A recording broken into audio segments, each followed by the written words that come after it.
Hello, my name is Landon Gulick. I'm a county extension agent in B County. I'm here today to talk to you guys about an issue that I'm very passionate about, and that's farm safety. I think it's something that's not covered enough, but many people don't realize how dangerous farming is. It's a very fun and rewarding line of work, and it's a very family-oriented industry, but it's very dangerous. So I just want to give you a training, a short, brief training that'll help keep you guys safe when you're out there on the farm or the ranch and you're getting your work done with your family or with your other coworkers, right? Because I know many of y'all either work on farms or live on farms or visit farms that are either owned by family members, friends, aunts, uncles, things like that. So agriculture ranks as one of the most dangerous industries. Farmers and ranchers are at high risk for fatal and non-fatal industries. But what makes agriculture unique when compared to other industries is family members are also at high risk of death and injury as well. Approximately about 2 million full-time farm workers in the United States, according to the USDA.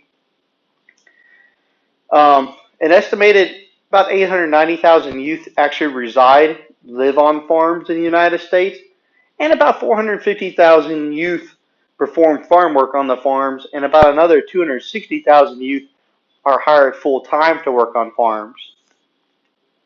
With the summertime upon us now, and many of y'all will probably be, earning a little extra cash over the summer working on a farm or a ranch. So that would put you into that category that you're the youth being hired to work on a farm. Farming is more dangerous than these industries, and people don't understand this. And this is kind of shocking when I tell them that more people are killed and injured on farms than miners, power line workers, commercial truck drivers, police, firemen, roofers. And when I tell people that, it just kind of takes them back, like, really? And it's like, yeah, because all these industries are considered by many people to be very dangerous, but it's kind of hard to believe the simple, humble farmer, he's at a lot of risk more than these other workers in other industries. So in 2017, 416 farmers and farm workers died due to work-related injuries, resulting in a death per capita of 20 per 100,000 workers, according to the Centers for Disease Control.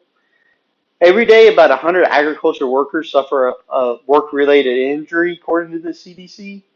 And in 2014, and this is kind of where the category you guys need to pay attention to, is 12,000 youth were injured on farms, and 4,000 of these were due to work, according to the CDC. And farm injuries are particularly high among children and youth. Between the 100 and 300 youth die on farms annually, unfortunately. And youth between the ages of 15 to 19-year-old are at a particular high risk because that's usually about the age that most of y'all start working on farms and start taking up more responsibilities on farms.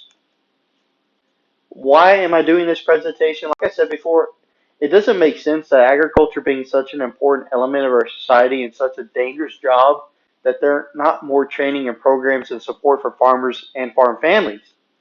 So hopefully with this training, it will help you be a little safer and prevent accidents on your farm or ranch. With that said, let's get started. So working on the farm is dangerous, so how can we reduce our risk? So the key things you need to remember every day you're working on the farm or ranch, you need to have these three things in your head. The first one is safety is everyone's responsibility. You are responsible for your safety and the safety of others. Safety needs to be practiced every day. Remember, it just takes that one time for an accident to happen. For a lapse in safety and a terrible tragedy or a terrible accident can happen and make safe happen. Being safe is a lot of work, but it has to be done to protect yourself and others. So you got to make it work. Got to work hard at it too. It just doesn't happen by itself. Probably one of the most dangerous pieces of equipment on a farm, it actually is the most dangerous, according to the numbers, is farm tractors. Every farm and ranch has a tractor. They're such an important tool. They can do so many things, and without them, we wouldn't be able to do what we do. And like I said, tractors are the main cause for accidental deaths on farms. Every year, many farmers, farm workers, and others living on or visiting farms have been killed or seriously injured due to tractors running over them, people falling from tractors, being crushed by tractors, tractors rolling down embankments and crushing people, things like that. Here's a pie chart that I got from the USDA illustrating farm accidents and death rates um, per equipment. So if you look at this biggest area in the pie chart, it says farm tractors. So you can see that farm tractors do cause the majority of our injuries on farms and ranches. So how do we stay safe when we're operating these essential tools, these tractors?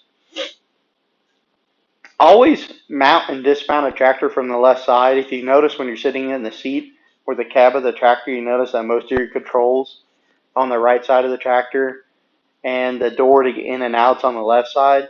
And that's so you don't, if you don't crawl through the right side and kind of weave your way around, because you can inadvertently disengage or engage controls on the tractor that could cause some issues that could be dangerous. So don't do that. So always get off on the left side.